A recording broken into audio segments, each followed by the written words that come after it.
नमस्कार दोस्तों, मैं Manish Sharma Sharma education YouTube channel में आप सभी का स्वागत करता हूं। आज से हम जीव विज्ञान की सीरीज स्टार्ट करने जा रहे हैं, जिसमें कोशिश करेंगे आपको बेहतर कंटेंट उपलब्ध करा सकें। तो चलिए आज हम जीव विज्ञान का पहला चैप्टर इंट्रोडक्शन यानी जीव विज्ञान क्या है, इसका आधार क्या था, इसकी उत्पत्ति कैसे हुई, इसे किस व्यक्ति को उत्पत्ति का आधार माना जाता है, इन सब चीजों के बारे में आज हम जानेंगे। तो देखते हैं इंट्रोडक्शन। देखिए, जो बायोलॉजी जो शब्द है वो दो शब्दों से मिलकर बना है। एक है बायो और दूसरा इसमें जो शब्द लगा है वो है लॉजी। ये दो शब्दों से मिलकर के बना हुआ है। देखो, बायो को अगर देखें ना तो बायो का अर्थ होता है लिविंग। बायो का अर्थ क्या होता है? लिविंग। और लॉजी मीन्स स्टडी। तो इसे हम सम्मिलित रूप से क्या बोल सकते हैं? इसे हम बोल सकते हैं सजीवों का अध्ययन। क्या बोल सकते हैं? सजीवों का अध्ययन। तो बायोलॉजी के अंतर्गत हम क्या करते हैं? सजीवों का अध्ययन करते हैं। यानी सजीव का मतलब इस पृथ्वी पर पाए जाने वाले जितना भी सजीव जगत है उसके अंतर्गत आने वाले छोटे छोटे जंतु, चाहे वो किसी भी कैटेगरी का जंतु हो या आने वाले पेड़ पौधे, इनको सभी को जब हम सम्मिलित रूप से पढ़ते हैं और जिस विषय के अंदर पढ़ते हैं उसे हम बायोलॉजी कहते हैं। तो देखिए, यहाँ एक शब्द आता है कि ये जो बायोलॉजी जो शब्द है ये किस भाषा से आया हुआ है, इसकी उत्पत्ति कहां से मानी जाती है शब्द की। तो याद रखना, ये जो शब्द है ना ये ग्रीक भाषा से लिया गया है। कहां से लिया गया है? ये ग्रीक भाषा से आया है। ये शब्द ग्रीक, यूरोपीय कंट्री ग्रीक, वहां से आया है ये शब्द।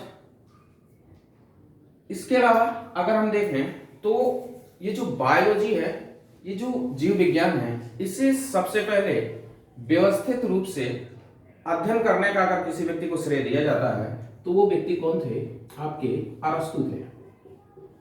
अरस्तु ये वही व्यक्ति थे जिन्होंने जीव विज्ञान को सबसे पहले व्यवस्थित रूप से अध्ययन किया था। इसलिए इन्हें एक सम्मान भी दिया जाता है। कौन सा सम्मान है? इन्हें बोला जाता है फादर ऑफ बायोलॉजी। इन्हें क्या बोलते हैं? Father of biology. यानी कि हिंदी में से क्या बोल सकते हैं? जीव विज्ञान के पिता। क्या बोलते हैं? जीव विज्ञान के का पिता। किसे बोलते हैं हम? अरिस्टोटल या अरस्तु को कहते हैं। तो ये जो अरस्तु थे, इन्होंने सबसे पहले जीव विज्ञान को एक विषय के रूप में व्यवस्थित किया, लेकिन इन्हें यह नहीं पता था कि इस सब्जेक्ट को, ये जो व्यवस्थित विषय है, इसका हम नाम क्या दें। इनके पास ये शब्द नहीं था कि इसका नाम बायोलॉजी है। ये जो शब्द का सबसे पहले जिक्र किया था, यानी कि बायोलॉजी जो शब्द है, इस शब्द का जो जिक्र किया था, ये जो बायोलॉजी जो ये शब्द था, इसको सबसे पहले जिक्र किया था किस व्यक्ति ने? लेमार्क ने किया था। लेमार्क और इनके साथी थे कौन सा? ट्रेविरेनस। इन दो व्यक्तियों ने मिलकर के इसे शब्द दिया था बायोलॉजी। उन्होंने बताया अरस्तु इस विषय को, जिस विषय का अध्ययन कर रहे हैं, इसका नाम क्या है? ये है बायोलॉजी। तो इस तरह से अगर हम देखें तो बायोलॉजी जो शब्द है इसको देने का श्रेय लेमार्क और ट्रेविरेनस को जाता है। अगर आपसे पूछा जाए कि बायोलॉजी के पिता किसे कहा जाता है तो वो कौन है? आपके अरस्तु हैं। देखिए, अगर हमें बायोलॉजी को व्यवस्थित रूप से पढ़ना है तो इसे हम दो शाखाओं में बांट करके पढ़ते हैं। इसकी कितनी शाखाएं हैं? बायोलॉजी की दो शाखाएं। कितनी शाखाओं में हम इसे बांटेंगे? दो शाखाएं बांटेंगे। दो शाखाएं कौन सी हैं? दो शाखाओं के अंतर्गत हम रखते हैं, पहली शाखा आती है इसमें जूलॉजी। क्या रखेंगे इसमें? जूलॉजी। और दूसरा इसमें बोलते हैं, दूसरी शाखा जो है इसकी बॉटनी। जूलॉजी और बॉटनी। अगर हमें बायोलॉजी को पूरा व्यवस्थित रूप से पढ़ना है तो हम सबसे पहले बायोलॉजी को दो भागों में बांटेंगे, एक जूलॉजी और एक बांटेंगे बॉटनी में। देखिए अब ये शाखाएं क्या होती हैं, तो जू क्या लिखा है इसमें, जू। जू का अगर देखें तो जू का अर्थ होता है एनिमल, और स्टडी का अर्थ क्या होता है, लॉजी का अर्थ क्या होता है, स्टडी। जू मीन्स एनिमल, एनिमल का अर्थ क्या हुआ, जंतु, ठीक है। स्टडी का मतलब क्या हुआ, अध्ययन, तो इसको क्या बोल सकते हैं, जंतुओं का अध्ययन। इसके अंतर्गत हम क्या करते हैं, जंतुओं का अध्ययन करते हैं। यानी ये जो बायोलॉजी की ये जो शाखा है, इसके अंतर्गत पृथ्वी पर पाए जाने वाले जितना भी संपूर्ण जंतु जगत है उसको अगर हमें अध्ययन करना है तो हमें उसमें किसमें देखना पड़ेगा, जूलॉजी को देखना पड़ेगा।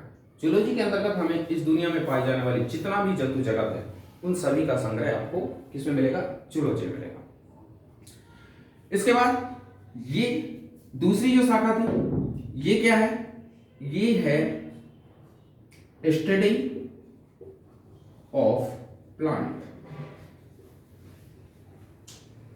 इसके अंतर्गत हम क्या करते हैं, इसके अंतर्गत पादपों का क्या किया जाता है, अध्ययन किया जाता है, पादपों का अध्ययन।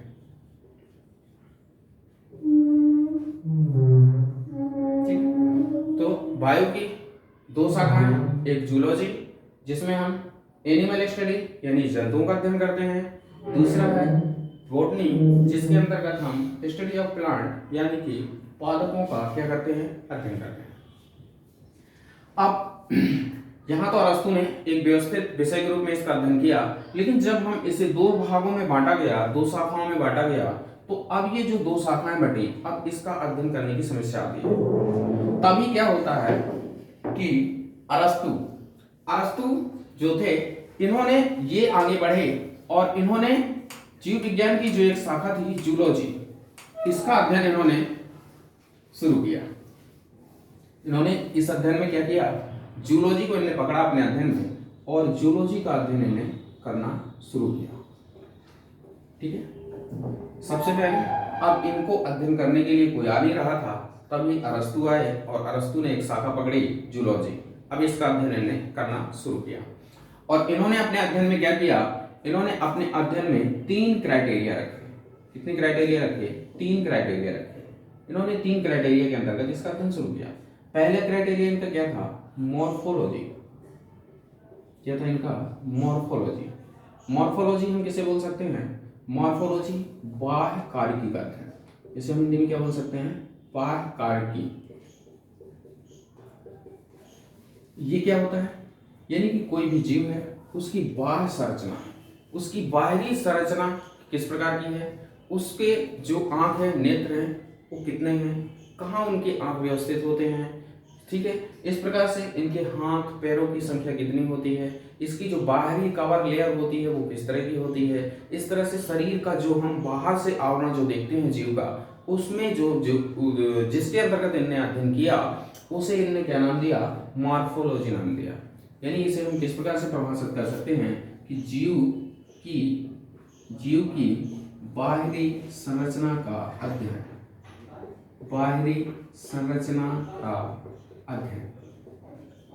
यानी कि जीव की जिस शाखा के अंतर्गत हम बाह्य संरचना का अध्ययन करते हैं उसे हम क्या बोलते हैं, मॉर्फोलॉजी बोलते हैं। दूसरा इनका क्राइटेरिया इन्होंने क्या रखा अपना, दूसरा इनका था एनाटॉमी। एनाटॉमी के अंतर्गत इन्होंने क्या किया, जीव की आंतरिक संरचना यानी कि आंतरिक संरचना, यानी कि वह जो जीव है उसकी आंतरिक संरचना किस प्रकार से है। यानी कि आंतरिक संरचना के अंतर्गत उन्होंने किसका अध्ययन किया, ये जो श्वसन करते हैं जीव, उस श्वसन में इनका जो हार्ट होता है वो कितने चैम्बर का होता है, इनमें जो रक्त प्रसंचरण तंत्र यानी कि ब्लड सर्कुलेशन होता है उसमें किस प्रकार का ब्लड सर्कुलेशन पाया जाता है, ओपन पाया जाता है या क्लोज पाया जाता है। यानी कि शरीर के आंतरिक अंगों का जिस शाखा के अंतर्गत अध्ययन किया जाता है इसे हम बोल सकते हैं एनाटॉमी। तो इसे बोल सकते हैं जीव की जीव की आंतरिक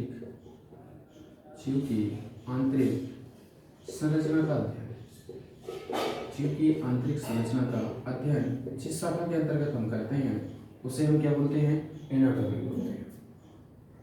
इसके बाद इन्होंने तीसरा क्राइटेरिया लिया, और तीसरा क्राइटेरिया इन्होंने क्या लिया, फिजियोलॉजी। इन्होंने कौन सा लिया, फिजियोलॉजी। फिजियोलॉजी के अंतर्गत इन्होंने क्या किया, फिजियोलॉजी के अंतर्गत इन्होंने कार्यकी का अध्ययन किया।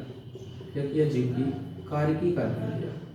अब ये कार्यकी क्या होती है, जीव अपने वातावरण के साथ किस प्रकार से आपसी संबंध बनाता है, किस प्रकार से अपने आप को वातावरण के अनुसार उसे ढालने की कोशिश करता है। इस तरह से जो अपने परिवेश को ढालता है या जलवायु के अनुसार किस तरह से अपने आप को ढालता है, या उसके जो अंग हैं वो वातावरण के साथ या कार्य करने में जो सहयोगी होते हैं, उसी का जो जिस अध्ययन जो किया उसे उन्होंने क्या बोला, फिजियोलॉजी या कार्यकी का अध्ययन कहा।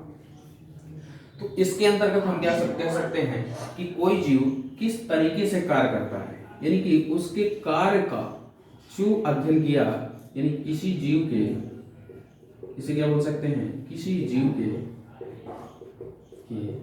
कार्य का अध्ययन, किसी जीव के कार्य का अध्ययन।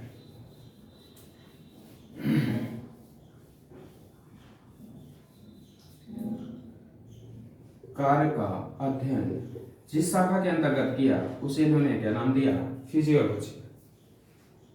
ये कार्य कौन कर रहे थे, ये कार्य कर रहे थे आपके अरस्तु। कौन कर रहे थे, अरस्तु कर रहे थे। तो ये कार्य अरस्तु ने किया। लगभग उन्होंने कितने जीवों का अध्ययन किया, 500 से 1000 जीव लिए। 500 से 1000 जंतुओं को लिया और अपने अध्ययन में इन्होंने इनका 3 क्राइटेरिया के अंतर्गत इन्होंने इसका अध्ययन किया। जब 500 से 1000 जंतुओं को इन्होंने इन 3 क्राइटेरिया के अंतर्गत अध्ययन किया तो इनके पास बहुत सारा डाटा है, और जब बहुत सारा डाटा आया तो उस डाटा को एक जगह संग्रहित करने की जरूरत पड़ी है। जब इन्हें एक जगह संग्रहित करने की जरूरत पड़ी तो तभी इन्होंने क्या किया, एक पुस्तक लिखी। किसने, अरस्तु। तो अरस्तु ने क्या किया, एक पुस्तक लिखी, और उस पुस्तक का नाम क्या लिखा है इन्होंने, हिस्टोरिया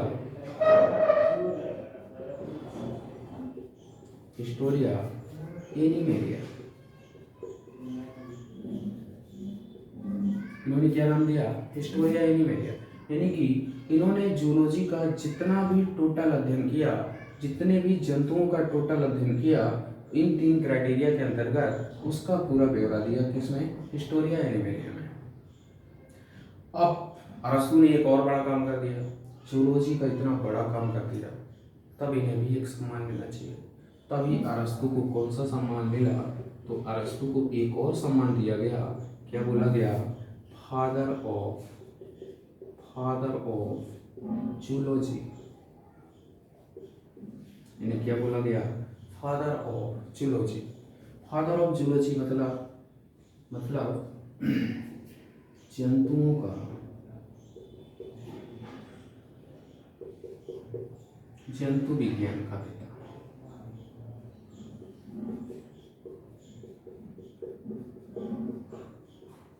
इन्हें क्या बोलते हैं, जंतु विज्ञान का पिता। वहां क्या लिखा था, जीव विज्ञान का पिता। उसके अंतर्गत कौन कौन आते हैं, जंतु भी आते हैं और वनस्पति भी आती है। यहाँ किसके पिता हैं, ये जंतु विज्ञान के पिता। इसमें केवल जंतुओं को रखा गया है, तो यहाँ जंतु विज्ञान के पिता है, वहाँ कौन है, जीव विज्ञान के पिता है। ठीक है, तो इसमें कंफ्यूज मत होइएगा। यहाँ फादर ऑफ जूलॉजी है, वहाँ फादर ऑफ बायोलॉजी थे। दोनों में नाम किसका आता है, अरस्तु या अरिस्टोटल का ही नाम आता है। ठीक है, अब एक शाखा की तो समस्या खत्म हो गई। अब बची हमारे पास दूसरी शाखा। दूसरी शाखा कौन सी थी, हमारे पास दूसरी शाखा थी बॉटनी। कौन थी, बॉटनी। अब इस बॉटनी के अध्ययन के लिए कोई आगे नहीं आ रहा था। तभी एक व्यक्ति आए, कौन थे वो, उनका नाम था थियोफ्रेस्टस। कौन था, थियोफ्रेस्टस। ये जो व्यक्ति थे, इन्होंने क्या किया, बॉटनी का अध्ययन करना शुरू किया। इन्होंने भी क्या किया कि अपने अध्ययन कार्य में लगभग 500 पौधों को लिया। क्या किया, 500 पौधों को इन्होंने अपने अध्ययन कार्य में लिया। जब इन्होंने 500 पौधों को अपने अध्ययन कार्य में लिया तो इन्होंने भी अपने क्राइटेरिया निर्धारित किए कि मैं अगर किसी भी पौधे का अध्ययन, एक किसी पौधे को अगर लेता हूँ तो उसकी मुझे किन किन चीज़ों को देखना है, किन किन चीज़ों के दायरे में रहते हुए उसका अध्ययन करना है। तो उन्होंने भी अपने जो दायरे थे वो 3 ही रखे थे। उन्होंने 3 ही रखे थे। कौन कौन से? जो अरस्तु ने रखे थे वही सेम इन्होंने भी रखे थे। कौन से?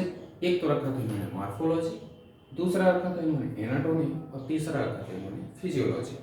इन 3 क्राइटेरिया के अंतर्गत इन्होंने भी पौधों का अध्ययन किया और लगभग इन्होंने 500 पौधों का इस तरह से अध्ययन किया। इन्हीं 3 क्राइटेरिया के अंतर्गत इन्होंने क्या किया? मॉर्फोलॉजी के अंतर्गत किसी भी पौधे की बाह्य संरचना इन्होंने देखी। उसके अंतर्गत कि बाह्य संरचना से वो कैसा होता है, उसका तना कैसा होता है, वो बाहर उसका जो साइज होता है वो कितना जाता है, वो किस प्रकार से होता है। ठीक है। आंतरिक संरचना में उसकी आंतरिक संरचना कैसी होती है, वो किस प्रकार से उपयोगी होते हैं। ये इनकी जो आंतरिक संरचना उसमें जाइलम फिल्म की व्यवस्थाएं कैसी होती हैं, उसमें ऊतक व्यवस्थित कैसे होते हैं, इनकी जो जड़ें हैं वो कितनी गहराई तक जाती हैं। जो आंतरिक संरचना के अंतर्गत जिन पौधों का अध्ययन कर सकते हैं उसके अंतर्गत उन्होंने एनाटॉमी के अंतर्गत किया।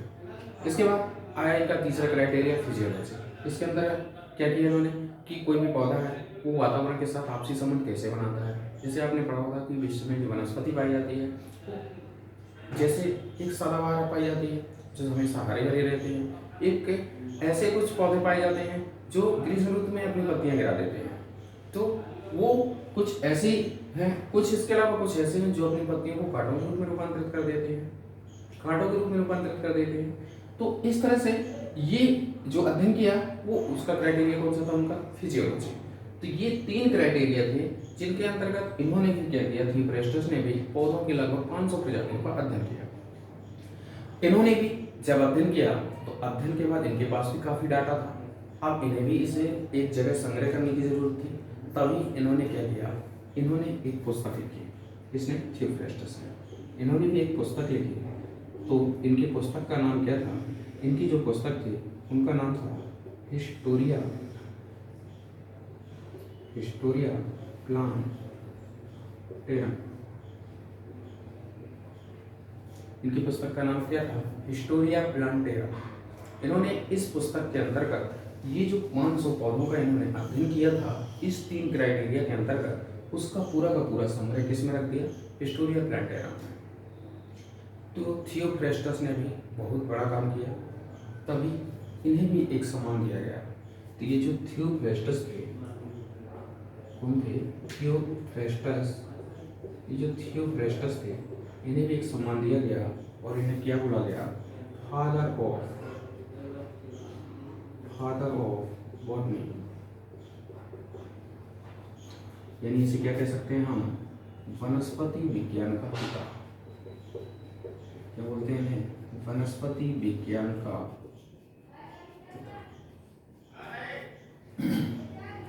किन्हें बोलते हैं हम? थियोफ्रेस्टस को। थियोफ्रेस्टस को क्या बोलते हैं हम?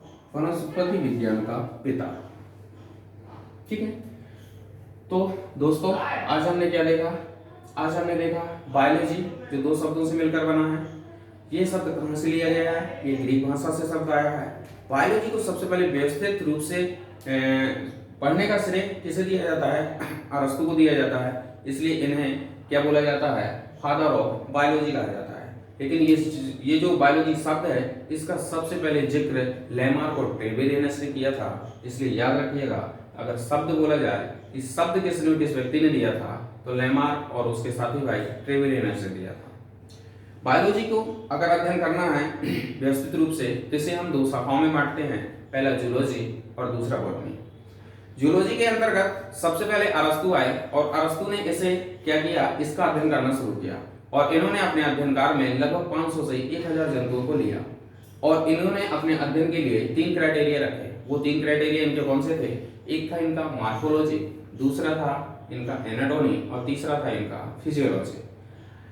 मॉर्फोलॉजी के अंतर्गत ये किसी भी जीव की बाहरी संरचना का अध्ययन किया, एनाटॉमी के अंतर्गत किसी भी जीव की आंतरिक संरचना का अध्ययन किया और फिजियोलॉजी के अंतर्गत किसी भी जीव की कार्यकी का अध्ययन किया।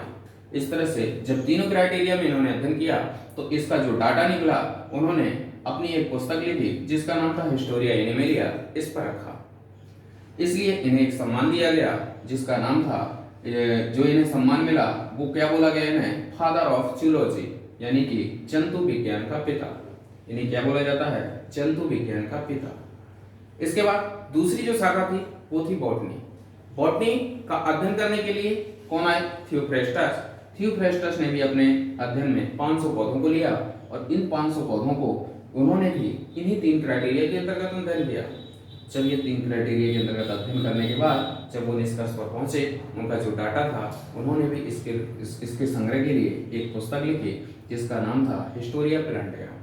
इन्होंने भी बहुत बड़ा काम किया था, इसलिए इन्हें भी एक सम्मान दिया गया और वो सम्मान कौन सा था, फादर ऑफ बॉटनी। इन्हें क्या बोला गया, फादर ऑफ बॉटनी, यानी कि वनस्पति विज्ञान का पिता। तो इस तरह से दोस्तों आज हमने बायोलॉजी का इंट्रोडक्शन देखा, जिसमें हमने अरस्तु और थियोफ्रेस्टस और उसकी शाखाएं कैसी हैं, कहाँ से हैं, किस तरह से उसका अध्ययन किया गया, ये देखा। दोस्तों आगे के अगला जो हमारा चैप्टर होगा वो जीवों के गुण होंगे। इसके अंतर्गत हम अगले वीडियो में इसे देखेंगे। तो दोस्तों आज हमारा ये पहला वीडियो था, तो इसके लिए आप लोगों का हमें सपोर्ट चाहिए। आप लोगों को अगर ये वीडियो अच्छा लगे तो लाइक करना है, सब्सक्राइब करना है और बेल आइकन को दबाना है, ताकि हमारा उत्साह वर्धन हो सके और हम आप लोगों को बेस्ट से बेस्ट कंटेंट दे सकें और आप लोगों को दे सकें, ताकि आप उन ऊंचाइयों को छू सकें जो आप चाहते हैं। तब तक के लिए आप लोगों को सभी को नमस्कार।